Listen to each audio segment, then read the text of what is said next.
E aí, galera do segundo ano, dando continuidade aqui, né, o capítulo 1, caderno 7, Agricultura no Mundo, tá certo? Como eu disse para vocês, esse capítulo estava dividido em duas partes, tá certo? Vamos para a parte 2. O que é essa agricultura capitalista? A agricultura capitalista é agricultura comercial. Se nós observarmos antes do século XV, no século XVI, nós tínhamos ali o sistema feudal, onde praticamente havia uma subsistência. E quando o homem ele começa a gerar um excedente, ele percebe que esse excedente ele pode ser comercializado, tá bom? E o que acontece? Começa a ocorrer a implantação de plantations, que são grandes propriedades agrícolas monocultoras, ou seja, cultivam um produto só de produtos tropicais, destinados ao mercado externo com o uso de mão de obra escrava. E essas plantations eram implantadas nas chamadas colônias de exploração, tá certo? Tanto no continente africano quanto no continente americano e também depois no asiático, tá? Observe que essas plantations, elas produziam produtos para poder atender o quê? As metrópoles. Então ia lá na colônia, tá certo? Produzia para poder atender a metrópole, Inglaterra, Espanha, França, Portugal, visto que são países temperados e eles não conseguiam produzir produtos tropicais. Um exemplo disso é a cana-de-açúcar. Já no capitalismo industrial, no século XVIII, essas plantations elas vão avançar no continente africano e asiático. Por quê? Porque as colônias europeias na América começam a ganhar independência no final do século XVIII e início do século XIX. E elas vão ampliar, então, no continente africano e asiático. Ok? Mas uma coisa importante, apesar do nome plantation aqui, está relacionado mais às grandes propriedades, porque a mão de obra escrava ela já não é praticamente utilizada. Ela pode ser explorada, ser mal remunerada, mas ela não existe mais. Tá certo? É tanto que o Brasil foi um dos últimos países a abolir a escravatura no mundo. No capitalismo financeiro, o que acontece? Aquelas grandes propriedades agora já começam a utilizar de grande o quê? Grandes recursos financeiros, grandes recursos tecnológicos e, como eu já tinha dito na aula anterior para vocês, sempre para poder atender aos interesses dos países desenvolvidos, que fornecem para nós as tecnologias, liberam os recursos financeiros para nós produzirmos esses produtos agrícolas que são mais baratos. Então, a balança comercial ela fica desfavorável aos países subdesenvolvidos, aos países produtores de alimentos, visto que os produtos agrícolas eles são de menor valor agregado. Reforma agrária. A reforma agrária, pessoal, ela surge como uma forma de, principalmente, diminuir a desigualdade no campo, tá legal? E reduzir também os conflitos fundiários, tá bom? Então, qual que é a ideia?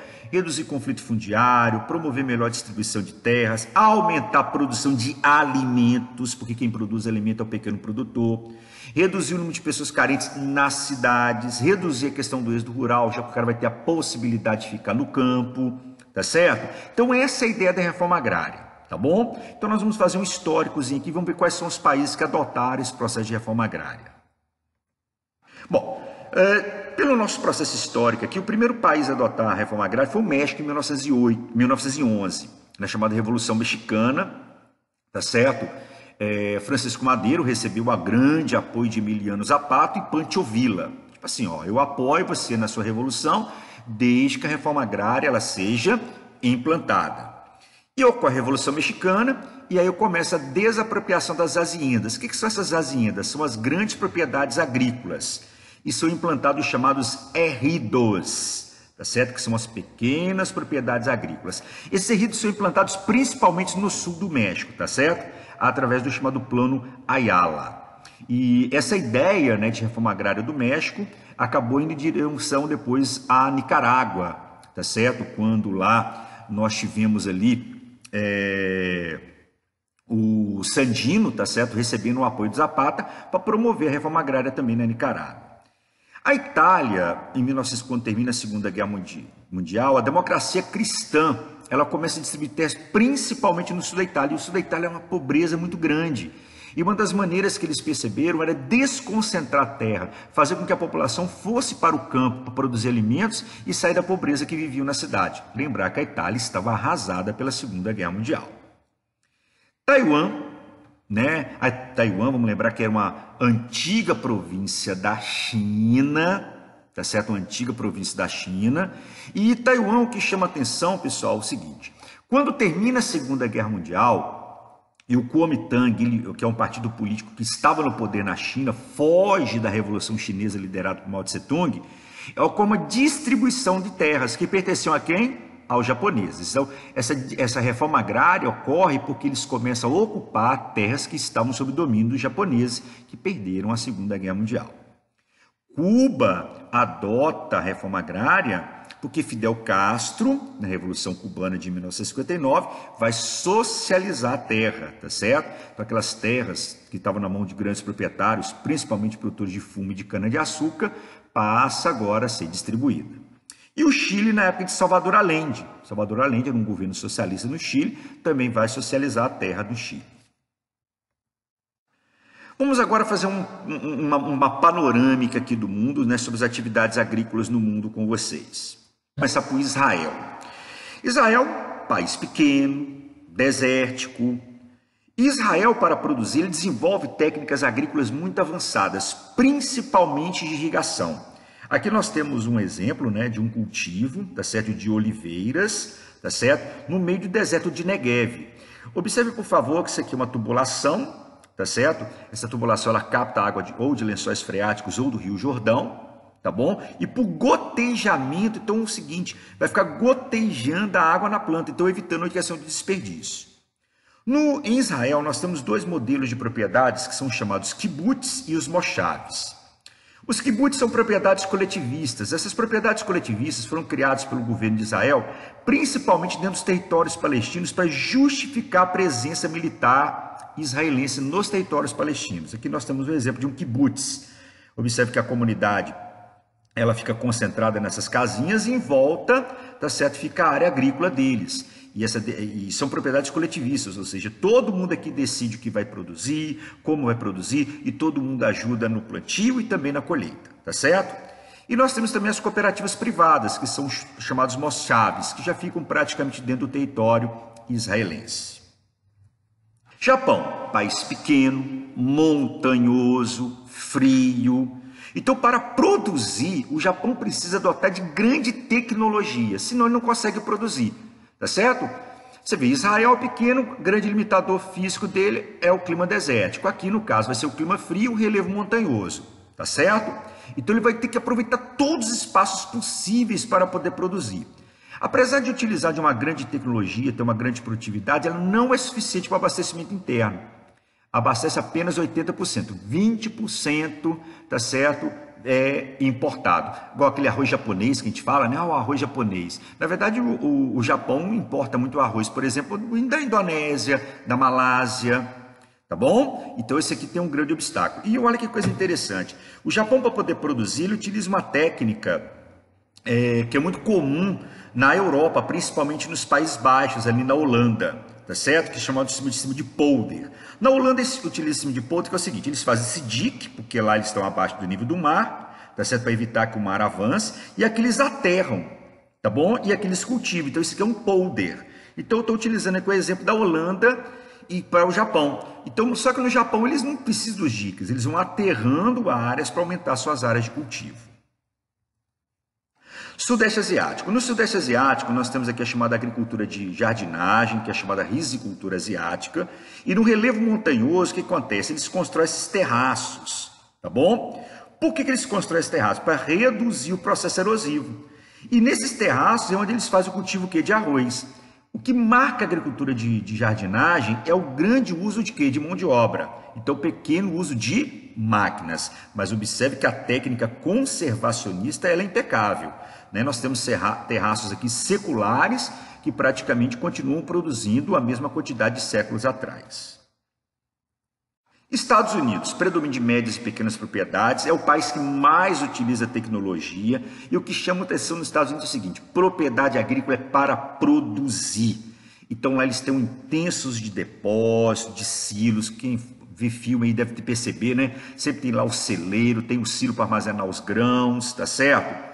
E o que chama atenção é que essa produção nos Estados Unidos, eles utilizaram um zoneamento agroclimático que deu origem chamados belts, que são cinturões agrícolas. Então eles definiram o seguinte, ó, local de clima tal, dá para produzir isso, ali dá para produzir aquilo. Então surgiu através de um zoneamento agroclimático. e a produção agrícola deles atende tanto o mercado interno quanto externo, sendo que o externo, na verdade, é mais para ajuda humanitária.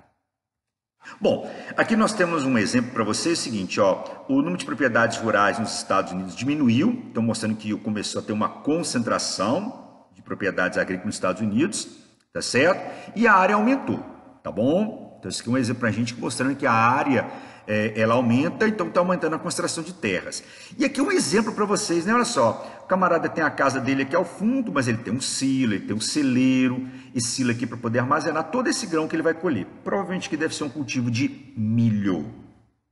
Esse mapa aqui que está para vocês aqui são os belts, tá certo? Né? Os belts para vocês nos Estados Unidos. Aqui é o nordeste dos Estados Unidos, área de grande concentração populacional. Nós temos o Green Belt e o Dairy Belt. Green Belt, cinturão dos hortifrutigranjeiros, e Dairy Belt, cinturão do leite. Hortifrutigranjeiros, hortaliças, produtos de granja, são produtos perecíveis. Então, como isso aqui é uma área de grande concentração populacional, então eles produzem mais produtos perecíveis, tá certo? Nessa região. O consumo de leite nos Estados Unidos é muito grande. Corn Belt produz milho, milho esse que vai ser utilizado para a produção de ração, utilizado aqui nas granjas e na criação de gado de leite. Aqui nós temos a produção de algodão, produção tradicional, desde o período colonial estadunidense, e o chamado Sunbelt, para culturas tropicais. Na região central aqui nós temos o Wheat Belt, que produz tanto trigo quanto soja. Aí nós temos aqui o trigo de primavera e o trigo de inverno. O trigo de primavera é mais no norte, porque no norte o clima é muito rigoroso. Então eles têm que produzir mais na primavera, que no caso é clima mais quente. Já aqui na região mais ao sul, tá? Como vocês podem observar mais aqui ao sul, nós vamos ter um trigo de inverno, já que no sul o clima ele é mais ameno do que no norte, tá bom? Na região aqui ocidental, deserto, montanha, então tem a pecuária extensiva, o chamado Ranch Belt. E aqui na Califórnia, clima mais semiárido, mediterrâneo, não é isso? Mais seco. Então nós temos aqui os chamados dry farming, que são as chamadas fazendas irrigadas, tem grande produção de fruta irrigada. Na Europa, nós temos o predomínio de pequenas propriedades, o trabalho é familiar. O que acontece? Você vê uma coisa, no Brasil, que tem quase a mesma área que o continente europeu, nós somos um país, lá são 49 países. Então lá tem que predominar a pequena propriedade, tá certo? Não, a pessoa que, a dona de uma fazenda, pode ser dona de um país se for grande propriedade. Usa e utiliza de grande tecnologia, grande produtividade, atende principalmente o mercado interno, tá certo? Quando é para o mercado externo, eles praticamente beneficiam o produto, porque é muito mais importante para eles exportar para um queijo do que leite em pó. É mais interessante para eles exportarem o azeite de oliva do que a azeitona in natura, tá certo? Mas apesar da grande produtividade, do grande uso de tecnologia, não tem grande participação do PIB, apesar de ser uma agricultura comercial. O que marca são os grandes subsídios, a ajuda governamental para os pequenos produtores poderem produzir. E dessa forma, evitar que eles vendam a propriedade e vá para as cidades. Esses subsídios eles ficaram marcados aqui, principalmente com a política agrícola comum, que começou com o mercado comum europeu, que agora é o chamado União Europeia, que sobretaxava os produtos agrícolas importados, que era uma forma de proteger, tá certo, a produção agrícola dos produtores europeus, tá certo? Então eles são muito protecionistas, protegem muito os seus produtores internos, tá joia? A produção ela fica concentrada principalmente na porção ocidental. Então está aqui para nós, olha só, a porção ocidental da Europa é onde nós temos uma produtividade agrícola maior. Essa porção oriental aqui, pessoal, vamos lembrar que ela foi socialista, Então o que acontece? Não teve o grande avanço tecnológico que teve a porção ocidental. E os melhores solos são destinados à produção de trigo, como por exemplo Tchernozion. Tchernozion é um solo muito rico em matéria orgânica, tá certo? Localizado aqui entre a Ucrânia e a Rússia. China. A China ela tem uma característica seguinte: quando Mao Tse-tung ele assume o poder na China, ele vai implantar as comunas populares, que eram propriedades agrícolas coletivistas. Essas propriedades agrícolas coletivistas, pessoal, elas eram dotadas de grande infraestrutura. Então elas tinham escolas, hospitais, mas não havia aquela preocupação com desenvolver tecnologia para a produção. A ideia era produzir para atender a população que vivia dentro dessas comunas. É tanto que em 58, Mao Tse Tung percebe que havia necessidade dessas comunas populares começarem a melhorar suas tecnologias. É tanto que elas são chamadas agora de cooperativas agrícolas. Mas com a morte de Mao Tse Tung, pessoal, essas comunas populares elas vão deixar de existir mesmo. Que é quando Deng Xiaoping ele vai privatizar as terras. Ele fala o seguinte: terra tem que produzir. É tanto que a partir desse momento o êxodo rural chinês ele é muito grande. A população rural chinesa ela começa a migrar em direção ao campo. É só para dar ideia para vocês, nesse período, 80% da população chinesa morava no campo, 20% morava na cidade. Agora não, a população chinesa ela ficava em torno de 60% no campo e 40% na cidade. A produção agrícola chinesa ela concentra-se principalmente na porção ocidental, porque é plana, clima mais ameno, enquanto que na porção, que é a porção oriental, tá? Então clima mais ameno, topografia mais plana, enquanto na porção ocidental são desertos, relevo montanhoso, então é muito mais difícil você estar produzindo, tá bom? Então a produção fica concentrada mais na porção oriental, não só a produção agrícola, mas também produção industrial, a concentração populacional chinesa.